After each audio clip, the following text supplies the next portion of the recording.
you know.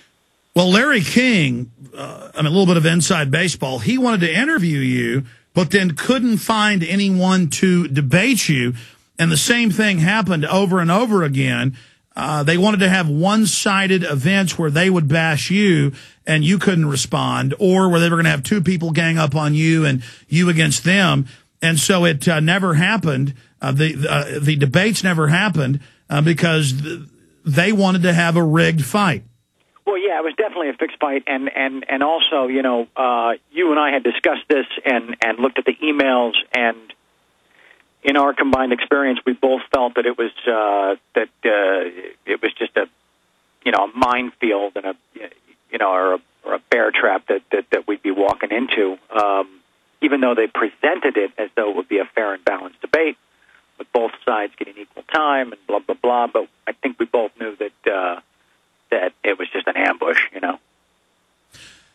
Absolutely. I mean, you were contacted by so much media that wanted to have one-sided interviews or debates, or have you taped and then have somebody else live to counter you, that I didn't even contact you about the CBC. The Fifth of State wanted to interview you, and then they actually released the interview live on CBC in Canada last week, and it's actually not just a fair piece. It admits that they contacted the FBI.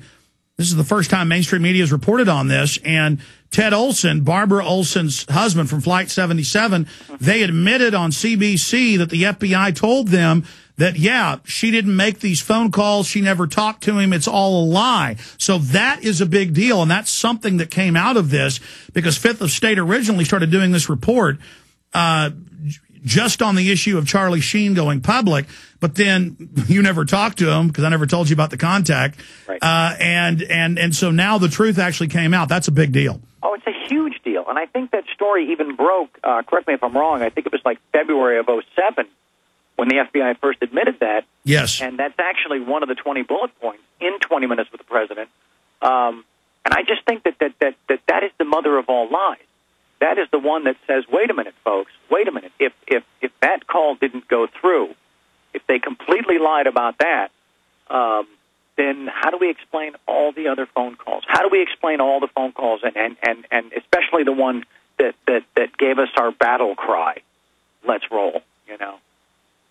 Well, of course, I mean, first they said, oh, all these phone calls got made. And then they said they weren't from airphones. And at 20,000, 30,000, 33,000 feet, they're making calls. Phones in 2009 don't work from that altitude. It's fake. And mothers were interviewed saying their son would say, it's me. You believe me, don't you? And then it would be one-way conversations with a few phone calls. And now the Barbara Olson call is fake.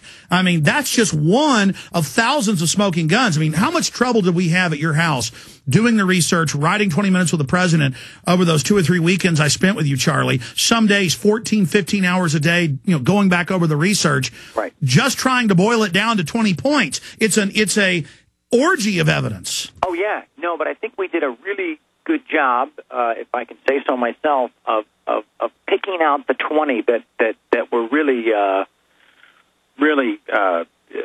just completely bulletproof, you know. I think the ones that we put in there, I think that's why mainstream media had such a problem with it, because they looked at it and they went, oh, crap. Now what?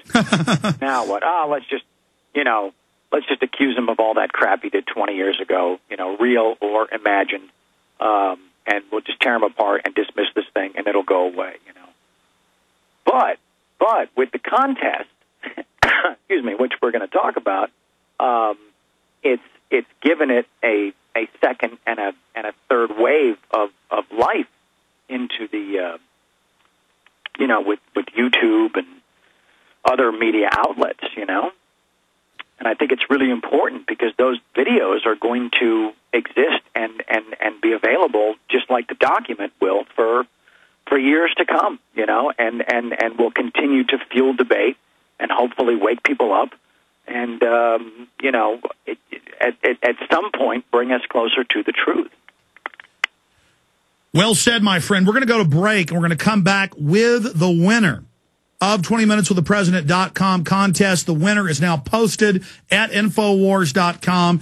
Over 150 great videos introduced. But the gentleman we're going to be talking to on the other side of this break after the news is the winner. And it wasn't a hard choice. And Charlie will tell that story. We'll talk to the winner on the other side of this break. I'm Alex Jones. Charlie Sheen is our guest. We'll be right back. I liken Charlie Sheen politically to the unicorn, this mythical creature. You know, top star, A-plus super list, doesn't get involved in a lot of political issues, a very intensely private person, but went public for 9/11 Truth 3.5 years ago, first on this radio show, and since then, Willie Nelson and Jesse Ventura and so many others we've educated. Former German defense ministers, now the #2 in the Japanese government, the vice president going public here on this show. Charlie's courage, every time I talk to one of these people, is what spurred them to first investigate it. And he's just such a great person, and I salute him because, you know, he's somebody who makes tens of millions of dollars a year, has so much to lose, and gets attacked for doing what he does. That courage resonates with everyone. Charlie, announcing the winner. You want to do it, or should I? I'm going to let you do it, Alex. All right, Cristo Garcia is the winner. Tomorrow, I'm going to announce second and third place myself because I judge those. His video, 20 Minutes with the President, it's linked up on Infowars.com. Charlie, we're bringing him up, but why did you choose, watching that 150-plus videos, one of the first that came in, you watched them all, why did you choose 20 Minutes with the President by Cristo Garcia? It was so obvious, Alex, that was the one to beat. And so the fact that it showed up early, it gave us something to, it gave us a phenomenal piece to gauge the others against, or to judge the others against. And there was nothing that could unseat it as the front runner. And it just sat on top. And you know, I tip my hat to all the other entries and all the other interpretations and the effort and the heart and the passion that went into all those other creations. And I'm so deeply flattered that people took that much time and that much energy to create these videos. But Christo's just sat there as a short film, as a mini, fantasy documentary that was head and shoulders above everything else, and it really told the story, and it boiled down the facts, and it was intense, and it was well produced, it was well shot, it was well acted, there was something about it that was just wow, this guy really cares, he's really done his research, and he is clearly the winner. Let's bring up Cristo Garcia right now. Cristo, did you know you were going to win? You introduced it so early. How did you get the jump on everybody? Who are these great actors?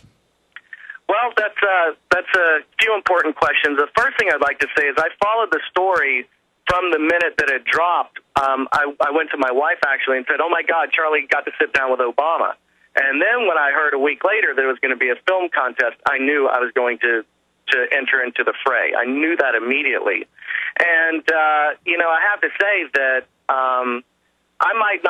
I wouldn't be here right now if I hadn't seen Platoon and Wall Street. I was heavily influenced by those films when I was younger. And then when I got handed Terror Storm, that woke me up to everything around me. And so today I'm standing on the shoulders of you two giants.